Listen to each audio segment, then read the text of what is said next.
Welcomes to Fantasy Football Chi, the UEFA Champions League fantasy, guys. And yeah, that's right. We're going to be covering UEFA Fantasy this season. It is going to be a very different journey because it's a new format. So what we're going to be doing is basically trying to give you sort of like an all-in-one guide because this is the one video I'm making before the prep, before the actual deadline. So without further ado, let's take you through it.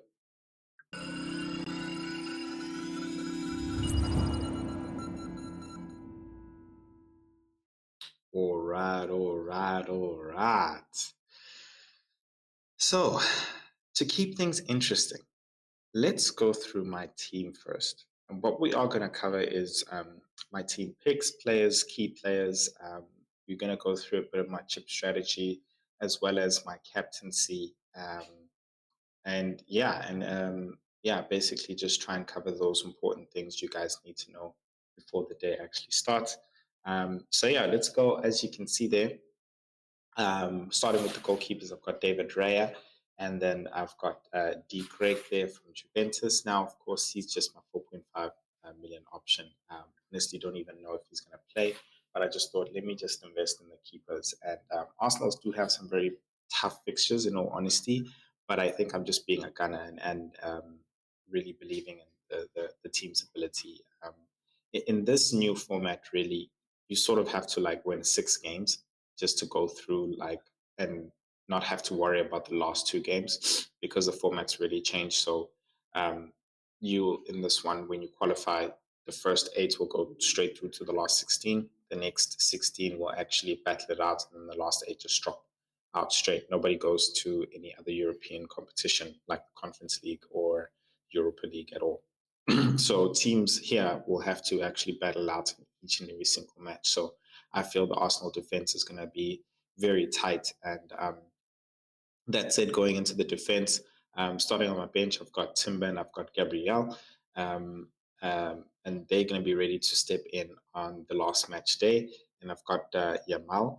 And speaking of the last match day, this is where I'm going into the difference now with so many games having to be played now. There used to just be 2 match days. There used to just be two not match days, sorry, 2 days where they play a match in a match day.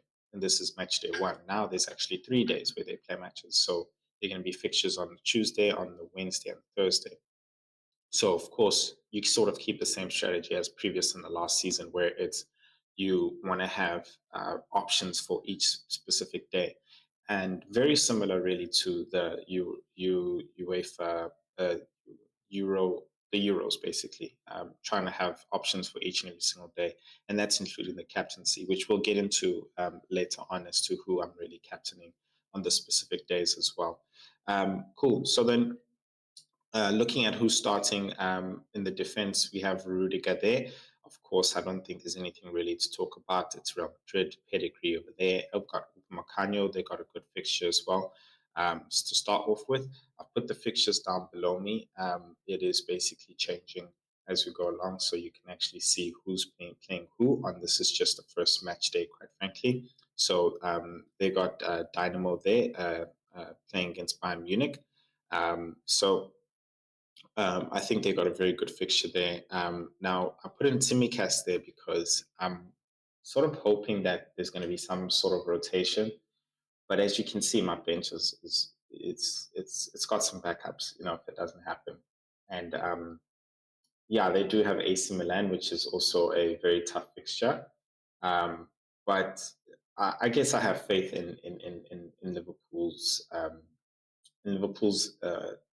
performances that I've seen basically in the Champions League. It is going to be at the San Siro, but I'm not saying it's going to be easy at all. But I do have some faith, and I just thinking Timicast might actually make a start. We'll see. We don't know, but yeah, we'll see. We'll see. That's my defense. Then going into the midfield, we've got Jude Bellingham, who has been mentioned to be a doubt. So I am going to be keeping an eye on that as much as I can, listening out. This really is my team selection, but I am going to just be keeping a close eye on things and making sure, hopefully, I can get an ear or news as to who's going to be playing or who's not going to be playing on the day today. So um, I really want him in my team. I mean, it's Judy performed really well in the previous seasons as well, even when he was with Dortmund. So we'll see if they can actually, capitalize there. Real Madrid's playing at my time at 9 o'clock. So I'm not sure if I'm going to get that news, but we'll have to see. Hopefully, I can get something. Barcola, I think no brainer. He's been performing really well in League One. Olise, he's been making some appearances here and there. I'm not going to act like I watch the Bundesliga, but we all know him from the Premier League, and he has been he has been making some appearances. So I'm hoping he's a good option really there when it comes to tapping into that attack for the Bayern Munich side. And then Morgan Rogers is really my cheap option when it comes to the midfield. Of course, because we know him from the FPL, and I'm hoping that he actually does something in the UEFA Champions League. The atmosphere at Aston Villa is going to be crazy because it's basically their first night in Champions League. So we'll get team news because they are playing a lot earlier. They're playing one of the first games against Young Boys. Um, they're playing away. So, but yeah, the fans are going to be there with them. It's going to be a good game. So I'm very confident in them actually, producing. I'm not taking anything away from Young Boys because we know they've beat Man United as well. So yeah. Then we come to the strikers. I got Victor Gokres there, a proven striker for Sporting FC. Um, so Sporting CP, sorry. So I mean, over there, I just wanted to make sure I got strikers guys who nail. I feel like this season's gonna have goals, and I just want to make sure that the money is in the strikers really, and that's what you can see there with his partners there being Haaland and Mbappe, which I think are no brainers. Um, Real Madrid have also got a very good fixture. So do Man City. Well, Man City got Inter to be honest, but it's Haaland, bro. Like, at this point, yeah, man. And I don't think he's going to be rested. In all honesty, I really don't. So I think he's definitely going to be playing that game, regardless of the fact that he's playing Arsenal.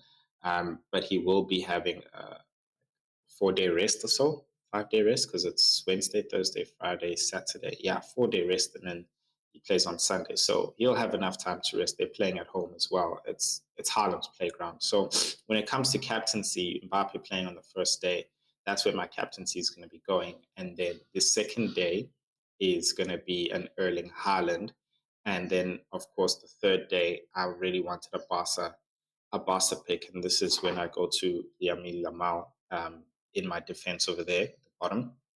I'm going to bring him in, of course, um, as my third option of a captain if those two don't bring a return. So, yeah, that really is the thing, the strategy there when it comes to this match day. Now, speaking of strategies, let's talk about your chip strategy. As you know, we still have a wild card chip and we have a limitless chip as well. So everybody right now, sort of in the community, is heading towards using the limitless in the last day of the match days of the group stage of the league. I don't know what to call it now, group league, whatever. And that's because everybody's going to be playing at one time. So you'll be able to actually see who's going to be playing, who's in the starting lineup an hour before. So you can have your team ready, set for Limitless, and then be able to just make the changes you make. And the issue that you sort of have when you play Limitless in the normal match days is the fact that you're not sure who's going to be playing later on. Like for instance, say match day, like this case, Real Madrid's playing in a later time, so way beyond the deadline. So I won't know if Jude Bellingham is playing, but I'll probably want him. So right now, I'm just going to stick to that. And if I do see an opportunity during the match days where I feel like we've got more of an idea of the team's pedigree this season as to like, which team is actually on fire in the Champions League and they're actually going up against a very bad team, then I will actually make that that change. And then when it comes to wild cards, so you'll have essentially three wild cards. You'll have a wild card now, right? Then at the end of these 8 match days, when the playoffs happen and those 16 play against each other in a two-legged match, you'll have a wild card then. So you don't even have to plan for that part. They'll just, hey, wild card, pick your best, and then you'll see. And then you have a wild card for the last 16 as well. So you also don't have to necessarily plan for that. All you need to do is use your chips to plan for these 8 match days. So that being said, I think the wild card for me as well is another point in where I have to sort of keep seeing and create my own sort of fixture difficulty for the teams and the players, and see like who's actually got good fixtures based on performance, and then go with that. And if my team after match day 1, 2, 3 is not performing, in all honesty, I'm definitely going to be wildcarding on match day 4. And the way this is sort of format, for people who've been playing Football Manager for a while, this format is sort of used in that game. Um, the thing is, like, even by the 6th, 7th game, 8th game, there's always something to play for. The people who are literally in the last bottom 8 can come move up into the top 16, top 24. People who are in the top 16 can still move up into the top 8.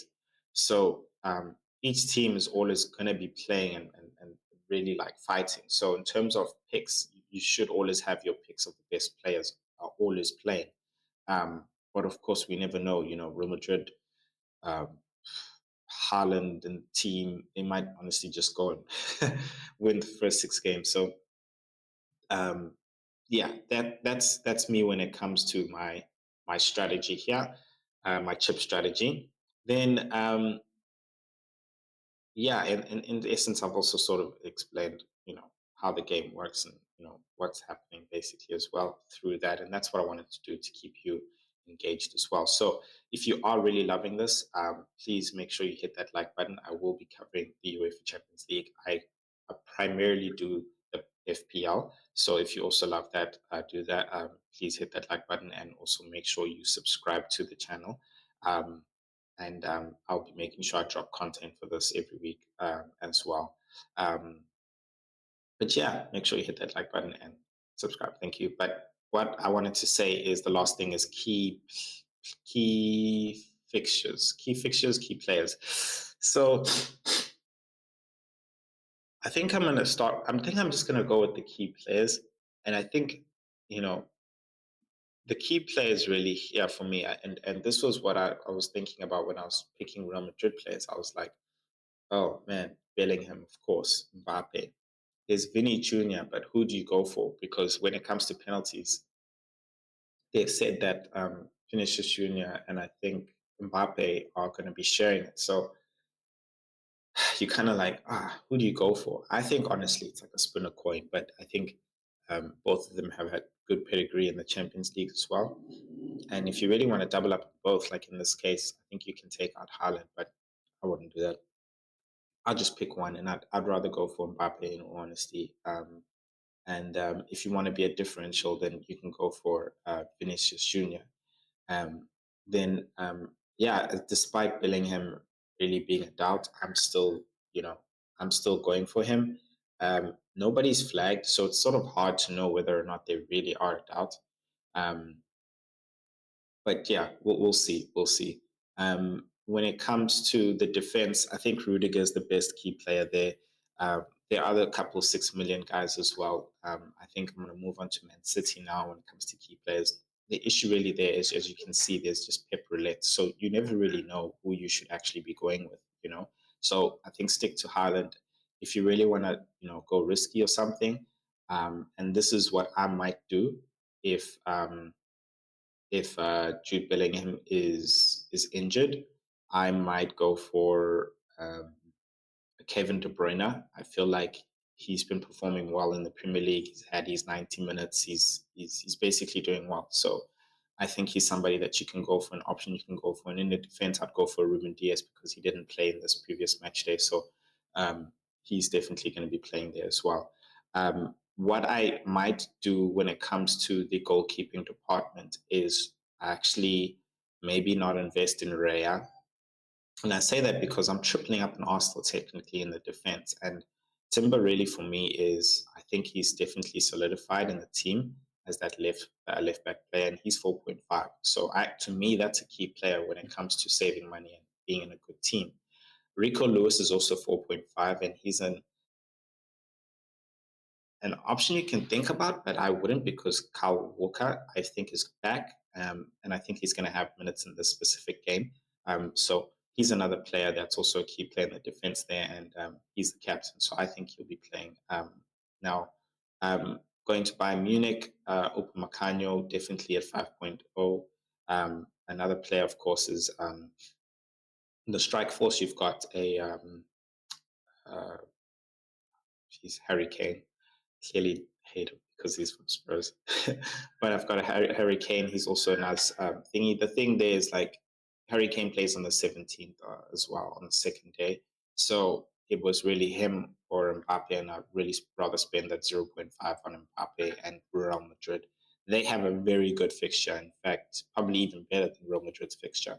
But I would still put that money on Mbappe. So when it comes to other players as well, I decided to go with Barcola there. Dembele is a key player there in terms of like one of the not talisman necessarily, but like people who are really in that attack can get a goal scoring involvement. So I felt like I could save some money going with Barcola, who has been playing very well.